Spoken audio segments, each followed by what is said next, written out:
हरे कृष्णा। परम भगवान श्री हरि और सूर्य नारायण देव को समर्पित इस विशेष पौष मास में उनकी और अधिक से अधिक पूजा, आराधना और भक्ति करने के लिए बताया गया है। और इसी विशेष पौष मास में हम श्रवण कर रहे हैं कि भगवान श्री नारायण की सुंदर प्राचीन पौराणिक कथाओं का। और हमारे इसी पौष मास विशेष कथा श्रृंखला की आज की कड़ी का आरंभ करते हैं। इस कथा में हमने पिछली कड़ी में सुना कि किस प्रकार शिव शर्मा नामक ब्राह्मण अपने पांचों पुत्रों की पितृभक्ति की परीक्षा कर रहे हैं। उस समय उनके चौथे पुत्र विष्णु शर्मा अपने पिता की आज्ञा से अमृत लेने के लिए स्वर्गलोक में जा रहे हैं। और उस समय देवराज इंद्र उनके मार्ग में अनेक व्यवधान उत्पन्न करते हैं और इससे क्रोधित होकर विष्णु शर्मा एक भयंकर श्राप देने के लिए तैयार हो जाते हैं। तभी देवराज इंद्र उनके समक्ष प्रकट होते हैं और उनसे कहते हैं, हे महाप्रयज्ञ विप्र, तपस्या, नियम, इंद्रिय संयम, सत्य और शौच के द्वारा तुम्हारी समानता करने वाला और कोई नहीं है। तुम्हारे इस पितृभक्ति से मैं अत्यंत प्रसन्न हूँ। तुम मेरे सारे अपराध को क्षमा करो और मुझसे कोई विशेष वर मांगो, तुम्हारा कल्याण होगा। यह सुनकर विष्णु शर्मा ने देवराज से कहा कि हे देवराज, आपको महात्मा ब्राह्मणों के तेज का विनाश करने की चेष्टा नहीं करनी चाहिए, क्योंकि यदि श्रेष्ठ ब्राह्मण क्रोध में आ जाए तो वह समस्त पुत्र पौत्र के साथ अपराधी व्यक्ति का संहार कर सकता है। अगर आप यहाँ पर नहीं आए होते तो मैं अपनी तपस्या के प्रभाव से आपके उस उत्तम राज्य को छीनकर किसी दूसरे को ही दे देता, लेकिन आपके आने से मेरा क्रोध शांत हो गया है। अगर आप मुझे वर देना चाहते हैं तो मुझे अमृत प्रदान कीजिए और साथ ही अपने पिता के चरणों में अविचल भक्ति दीजिए। ब्राह्मण देव की बात सुनकर इंद्र ने प्रसन्न होकर अमृत से भरा घड़ा लाकर दे दिया और वरदान देते हुए कहा कि हे विप्र, अपने पिता के प्रति तुम्हारे हृदय में सदा अविचल भक्ति बनी रहे। इस प्रकार कहकर देवराज इंद्र ने ब्राह्मण को विदा किया। ब्राह्मण विष्णु शर्मा अपने पिता के पास आकर बोले, हे पिता, मैं इंद्र के यहाँ से अमृत ले आया हूँ। इसके सेवन करने से आप सदा के लिए निरोगी हो जाएंगे।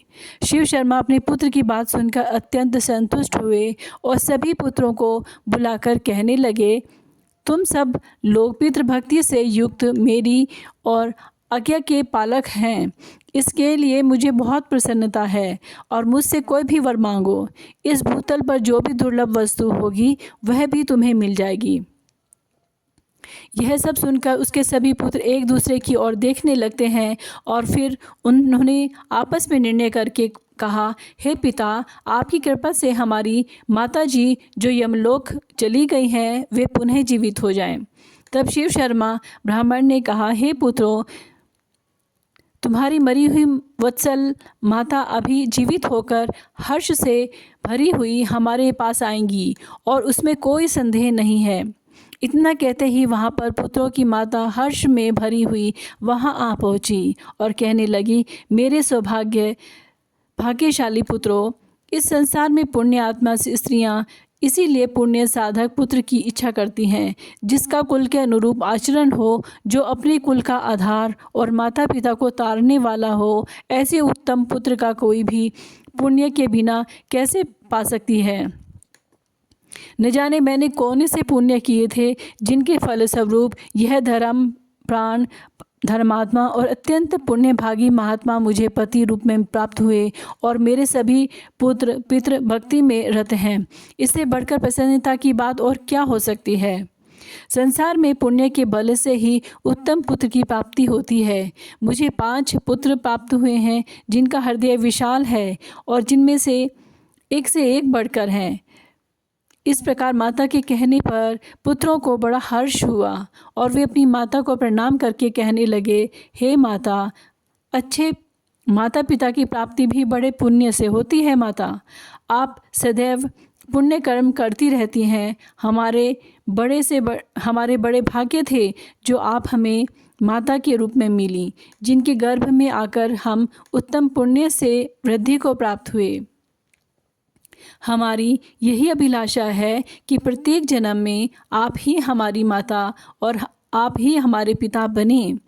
यह देखकर शिव शर्मा ब्राह्मण ने कहा, हे पुत्रों, आप सभी लोग मुझसे कोई परम और उत्तम पुण्य वरदान मांग लीजिए।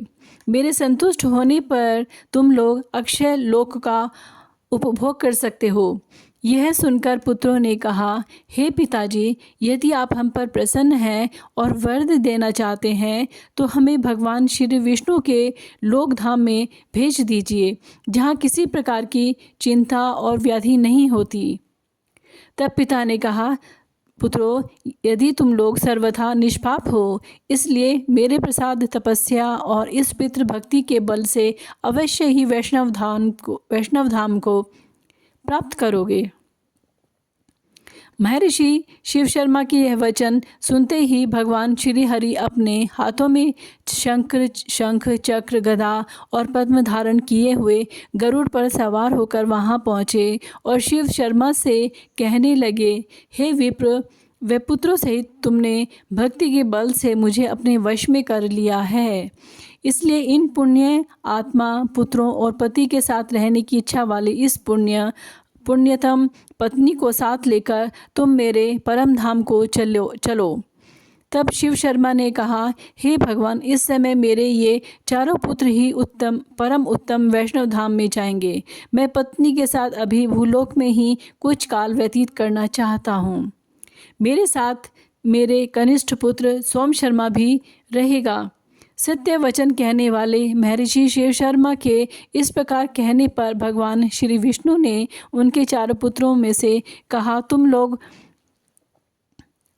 लोग दाह और प्रलय से रहित मोक्षदायक गोलोक धाम को चलो। और इतना कहते ही उन चारों सत्य तेजस्वी ब्राह्मणों का तत्काल भगवान विष्णु के समान रूप हो गया और शरीर का श्याम वर्ण इंद्र नीलमणि के समान हो गया और सारु या मुक्ति प्राप्त करके वे पितृ भक्ति के प्रभाव से विष्णु धाम चले गए। इस प्रकार चारों पुत्र उस धाम में चले गए।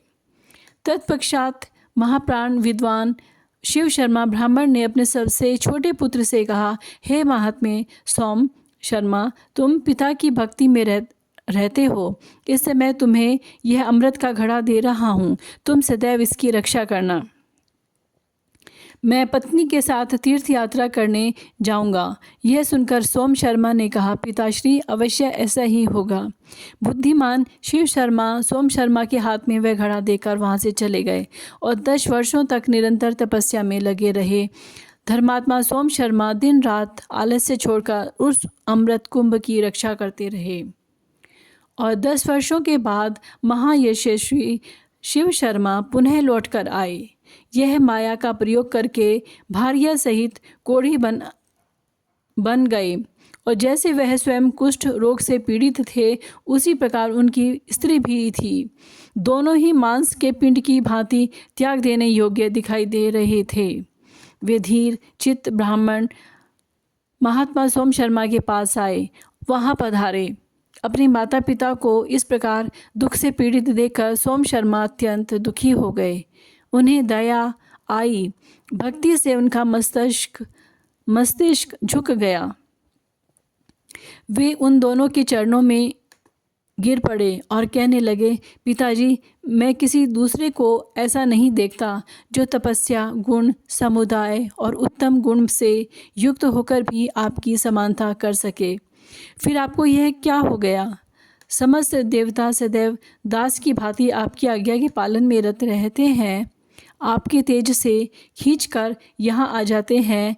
फिर किस पाप के कारण आपके शरीर में यह पीड़ा देने वाला रोग हो गया है? कृपया इसका कारण बताइए। मेरी माता भी पुण्यवती थी, इनके महान पुण्य है। ये पतिव्रत धर्म का पालन करने वाली हैं, जो राग और द्वेष का परित्याग करके भली भांति के कर्मों द्वारा अपने पति देव का पूजन करती हैं।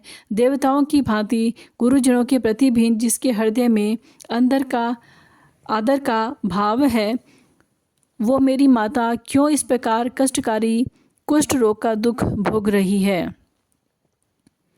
यह सब सुनकर शिव शर्मा ब्राह्मण ने कहा, महाभाग्य का फल भोगना ही पड़ता है। मनुष्य प्राय अपने पाप और पुण्य कर्मों से युक्त होता है। इसलिए अब तुम हम दोनों रोगियों के घाव को धोकर साफ करो। पिता के वचन सुनकर महायशस्वी सोम शर्मा ने कहा, पिताजी, आप दोनों ही पुण्यात्मा हैं, मैं आपकी अवश्य सेवा करूंगा।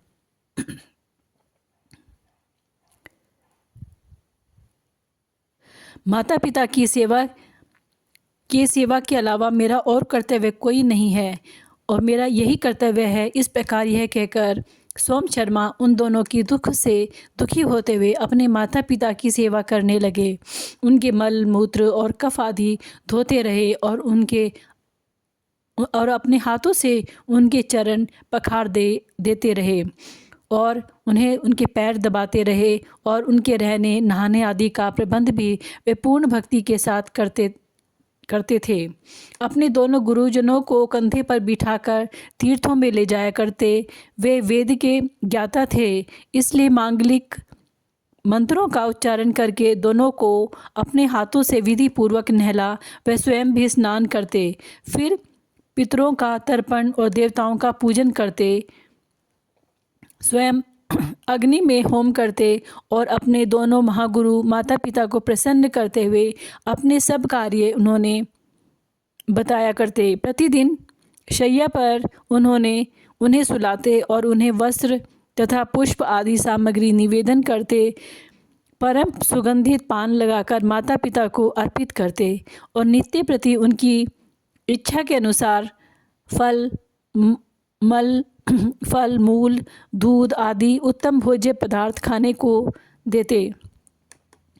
इस प्रकार वे सदैव अपने माता पिता को प्रसन्न रखने का प्रयास करते। लेकिन ऐसे में भी पिता शिव शर्मा को बुलाकर उन्होंने नाना प्रकार के कठोर और कटु वचन कहते, उसे पीड़ित करते और आतुर होकर उन्हें डंडे से पीटते भी थे।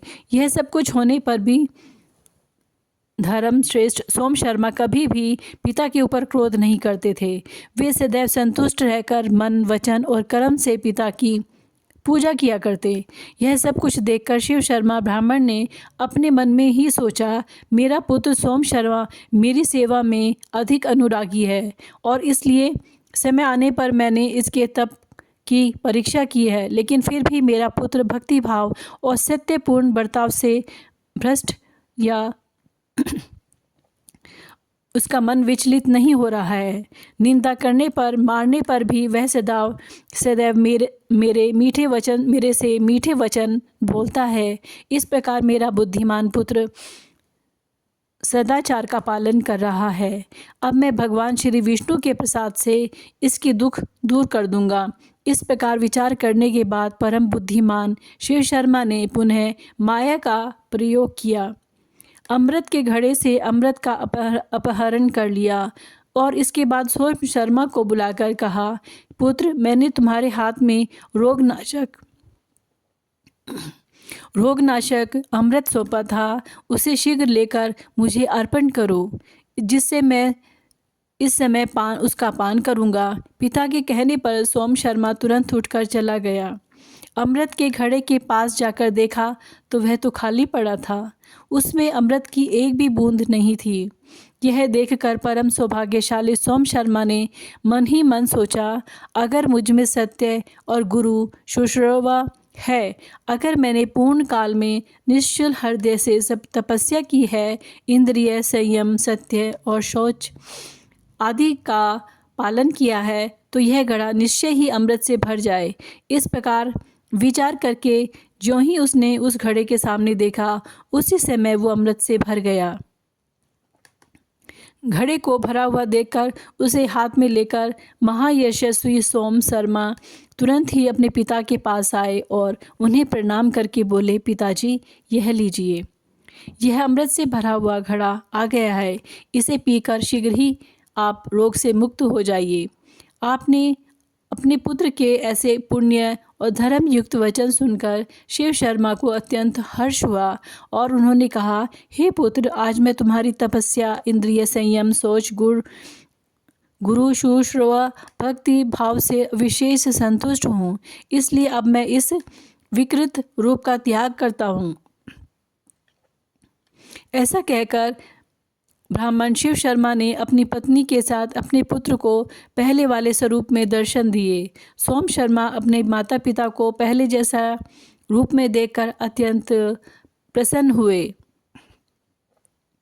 सोम शर्मा ने बड़ी भक्ति के साथ उन महात्माओं के चरणों में मस्तक झुकाया और फिर वे दोनों पति पत्नी पुत्र से बातचीत करके अत्यंत प्रसन्न हुए। तत्पश्चात धर्मात्मा ब्राह्मण भगवान श्री विष्णु की कृपा से अपनी पत्नी को साथ लेकर विष्णु धाम चले गए और वहाँ उन्होंने दुर्लभ पद को प्राप्त किया। तो यह थी आज की हमारी पौष मास की विशेष कथा, जिसमें भगवान श्री नारायण की कृपा से पितृभक्ति के प्रभाव से सोम शर्मा ब्राह्मण ने परम उच्च गति को प्राप्त किया। और हमें आशा है आपको कि आज की यह कथा आपको अच्छी लगी होगी। अगर ऐसा है तो इस मित्रों, अपने परिवारजनों को भी शेयर कीजिए, इस वीडियो को लाइक कीजिए और इसी मास में आने वाली अन्य कथाओं को सुनते रहने के लिए आप मेरे इस रमा भक्ति चैनल को याद से सब्सक्राइब कीजिए और शेयर कीजिए और बेल आइकन दबाकर नोटिफिकेशन ऑन कीजिए। और हम आपसे मिलेंगे अगली कथा में। आपका बहुत बहुत धन्यवाद और कमेंट में जय श्री कृष्णा ना लिखना भूलें। धन्यवाद।